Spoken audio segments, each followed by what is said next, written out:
श्री स्वामी समर्थ. नमस्कार स्वामी भक्तांनो, स्वागत आहे तुमचं आपल्या श्री स्वामी समर्थ या यूट्यूब चॅनलवर. प्रिय भक्तांनो, तुम्ही आज आपल्या या श्री स्वामी समर्थ महाराजांच्या चॅनलवरती येऊन खूप मोठं कार्य करत आहात आणि श्री स्वामी समर्थ माऊलींचे व्हिडिओ आणि मंत्र तुम्ही शेवटपर्यंत ऐकत आहात, याचा आम्हाला खूप आनंद आहे. आज आपण असा एक स्वामींच्या दिव्य प्रकाशाची वाट बघणार आहोत. या मंत्राने तुमच्या आयुष्यातील सर्व करोड रुपयांची संपत्ती तुमच्याकडे येणार आहे आणि तुमचे आयुष्य सुधारून जाणार आहे. ज्या गोष्टीपासून तुम्ही वंचित राहिला आहात त्या सर्व इच्छा तुमच्या पूर्ण होणार आहेत. श्री स्वामी समर्थ माऊलींच्या या महामंत्राने तुम्हाला 11 कोटींचा लाभ नक्कीच मिळणार आहे आणि ती संपत्ती तुमच्या सर्व विकासासाठी आम्ही तुम्हाला देणार आहोत. म्हणून मी तुमच्यापर्यंत पोहोचण्याचा खूप प्रयत्न करत आहे, परंतु तुम्ही हा व्हिडिओ शेवटपर्यंत ऐकत राहिलात तर नक्कीच तुम्हाला त्याचा लाभ मिळेल. मी साक्षात स्वामी समर्थ महाराज बोलतोय आणि जो कोणी भक्त माझा हा मंत्र शेवटपर्यंत ऐकत राहील त्याला मी त्याच्या आयुष्यामध्ये 11 कोटी रुपयांचा लाभ दिल्याशिवाय शांत बसणार नाही. म्हणून प्रिय भक्तांनो, तुम्ही जर हा मंत्र ऐकत असाल आणि तुम्हाला वाटत असेल की आमच्या गरजा पूर्ण होत नाहीत, आम्ही खूप गरीब आहोत, आमच्या मुलाबाळांच्या शिक्षणासाठी पैसा नाही, तर तुम्हाला आता घाबरून जाण्याची गरज नाही. आम्ही तुमच्यासाठी घेऊन आलो आहे श्री स्वामी समर्थ माऊलींचा हा दिव्य मंत्र. या मंत्राने 1,10,000 लोकांचा करोडपती होण्याचं स्वप्न पूर्ण झालं आहे आणि तुमचाही 1,11,000वा नंबर नक्कीच येणार आहे. म्हणून मी तुमच्या आयुष्याचं सोनं करण्यासाठी हा मंत्र घेऊन आलो आहे आणि तुम्ही हा मंत्र शांत चित्तेने ऐकावा आणि शेवटपर्यंत ऐकावा. आणि जर तुम्ही चॅनलवरती नवीन असाल तर चॅनलला जास्तीत जास्त सबस्क्राईब करा, लाईक करा आणि कमेंट बॉक्समध्ये श्री स्वामी समर्थ लिहायला विसरू नका. भक्त हो, हा मंत्र साक्षात श्री गुरुदेव दत्त महाराज यांच्या पावन झालेल्या चरणातून आलेला करोडो वर्षापूर्वीचा आहे आणि ह्या मंत्राच्या दिव्य स्पर्शाने तुम्हाला नक्कीच त्याचा लाभ मिळणार आहे. हा धनमंत्र तुमच्या आयुष्यामध्ये धनाची पेटी घेऊन येणार आहे. त्यामुळे तुम्हाला कुठल्याही प्रकारचा आम्ही उदासीन न बघता तुमच्या आयुष्यामध्ये एक नवीन संकल्पना आणि नवीन ऊर्जा घेऊन आलो आहेत. भक्त, तुमच्या ज्या काही इच्छा असतील त्या इच्छा पूर्ण करण्याचं कार्य हा मंत्र करत असतो.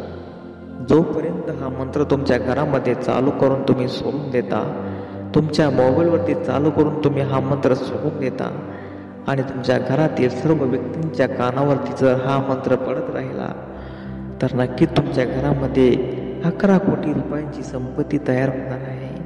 आणि ही संपत्ती तुम्हाला ज्या ज्या मार्गातून तुम्ही हा मंत्र लावित जाताल त्या मार्गातून तुम्हाला हा संपत्तीचा योग येणार आहे. चला तर मग हा मंत्र आपण सुरुवात करूया. हा दिव्य आणि भव्य धनशक्ती मंत्र कोणता आहे आपण बघूया. हा मंत्र पुढील प्रमाणे आहे. ओम श्री दारिद्र्य दुःख दहनाय श्री स्वामी समर्थाय नमः. ओम श्री दारिद्र्य दुःख दहनाय श्री स्वामी समर्थाय नमः. ओम श्री दारिद्र्य दुःख दहनाय श्री स्वामी समर्थाय नमः. ओम श्री दारिद्र्य दुःख दहनाय श्री स्वामी समर्थाय नमः. ओम श्री दारिद्र्य दुःख दहनाय श्री स्वामी समर्थाय नमः. ओम श्री दारिद्र्य दुःख दहनाय श्री स्वामी समर्थाय नमः. ओम श्री दारिद्र्य दुःख दहनाय श्री स्वामी समर्थाय नमः. ओम श्री दारिद्र्य दुःख दहनाय श्री स्वामी समर्थाय नमः. ओम श्री दारिद्र्य दुःख दहनाय श्री स्वामी समर्थाय नमः. ओम श्री दारिद्र्य दुःख दहनाय श्री स्वामी समर्थाय नमः. ओम श्री दारिद्र्य दुःख दहनाय श्री स्वामी समर्थाय नमः. ओम श्री दारिद्र्य दुःख दहनाय श्री स्वामी समर्थाय नमः. ओम श्री दारिद्र्य दुःख दहनाय श्री स्वामी समर्थाय नमः. ओम श्री दारिद्र्य दुःख दहनाय श्री स्वामी समर्थाय नमः. ओम श्री दारिद्र्य दुःख दहनाय श्री स्वामी समर्थाय नमः. ओम श्री दारिद्र्य दुःख दहनाय श्री स्वामी समर्थाय नमः. ओम श्री दारिद्र्य दुःख दहनाय श्री स्वामी समर्थाय नमः.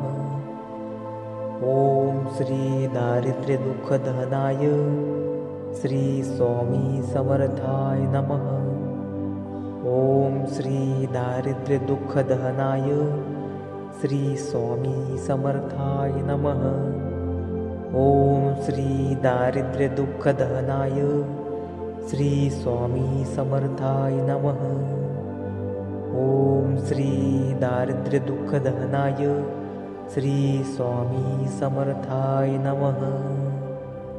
ओम श्री दारिद्र्य दुःख दहनाय श्री स्वामी समर्थाय नमः. ओम श्री दारिद्र्य दुःख दहनाय श्री स्वामी समर्थाय नमः. ओम श्री दारिद्र्य दुःख दहनाय श्री स्वामी समर्थाय नमः. ओम श्री दारिद्र्य दुःख दहनाय श्री स्वामी समर्थाय नमः. ओम श्री दारिद्र्य दुःख दहनाय श्री स्वामी समर्थाय नमः. ओम श्री दारिद्र्य दुःख दहनाय श्री स्वामी समर्थाय नमः. ओम श्री दारिद्र्य दुःख दहनाय श्री स्वामी समर्थाय नमः. ओम श्री दारिद्र्य दुःख दहनाय श्री स्वामी समर्थाय नमः. ओम श्री दारिद्र्य दुःख दहनाय श्री स्वामी समर्थाय नमः. ओम श्री दारिद्र्य दुःख दहनाय श्री स्वामी समर्थाय नमः. ओम श्री दारिद्र्य दुःख दहनाय श्री स्वामी समर्थाय नमः.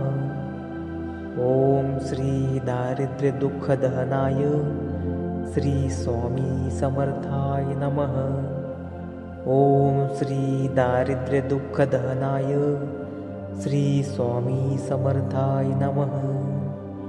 ओम श्री दारिद्र्य दुःख दहनाय श्री स्वामी समर्थाय नमः.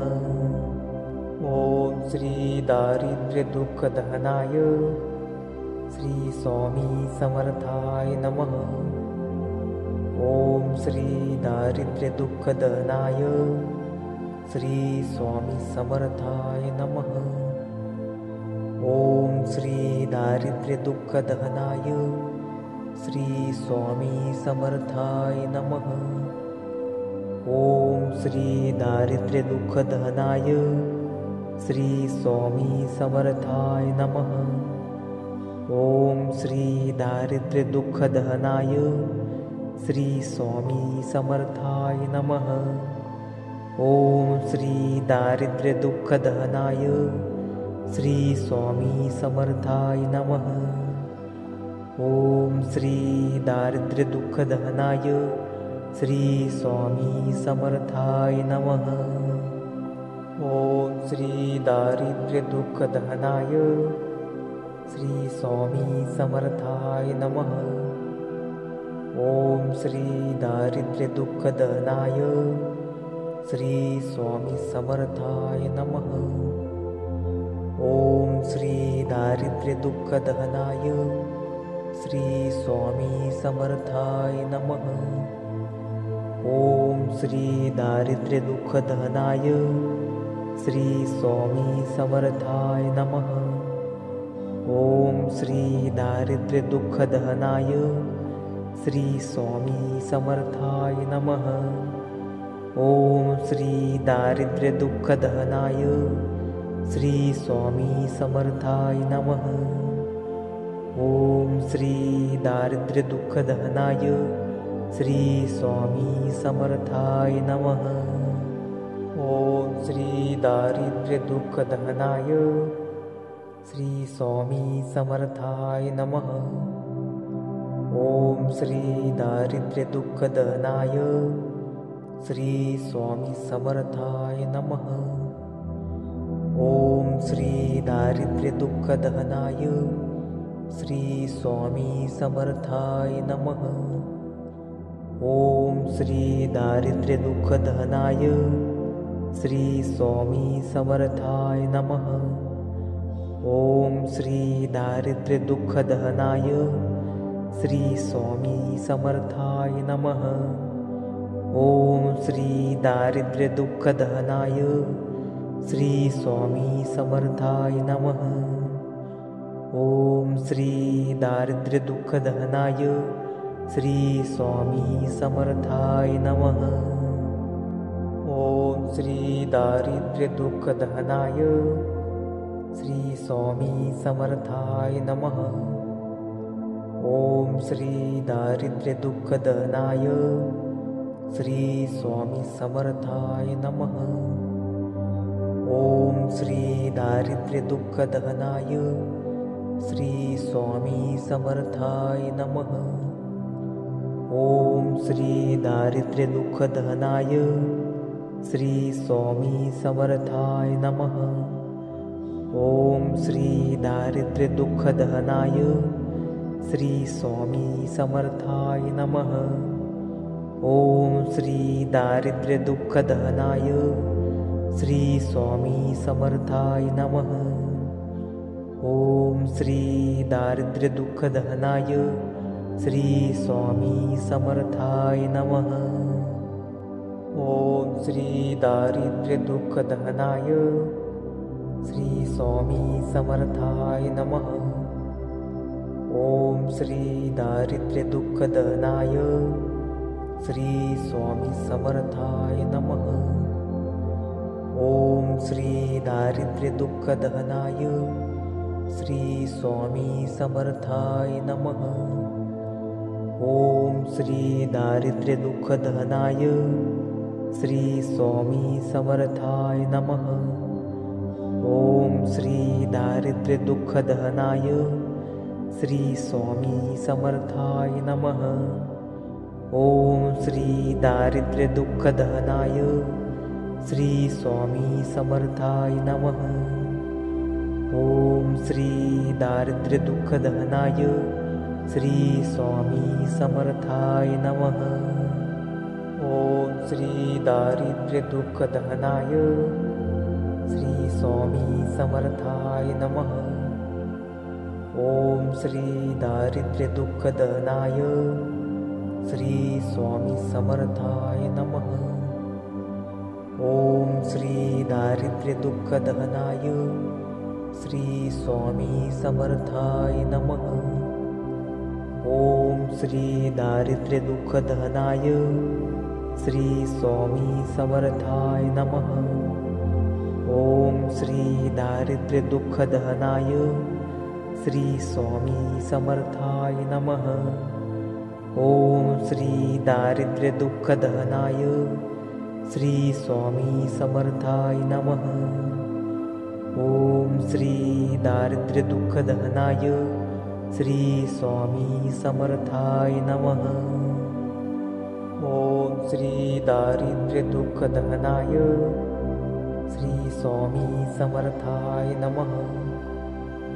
ओम श्री दारिद्र्य दुःख दहनाय श्री स्वामी समर्थाय नमः।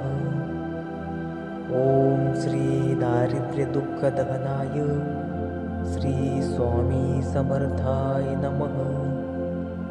ओम श्री दारिद्र्य दुःख दहनाय श्री स्वामी समर्थाय नमः. ओम श्री दारिद्र्य दुःख दहनाय श्री स्वामी समर्थाय नमः. ओम श्री दारिद्र्य दुःख दहनाय श्री स्वामी समर्थाय नमः. ओम श्री दारिद्र्य दुःख दहनाय श्री स्वामी समर्थाय नमः.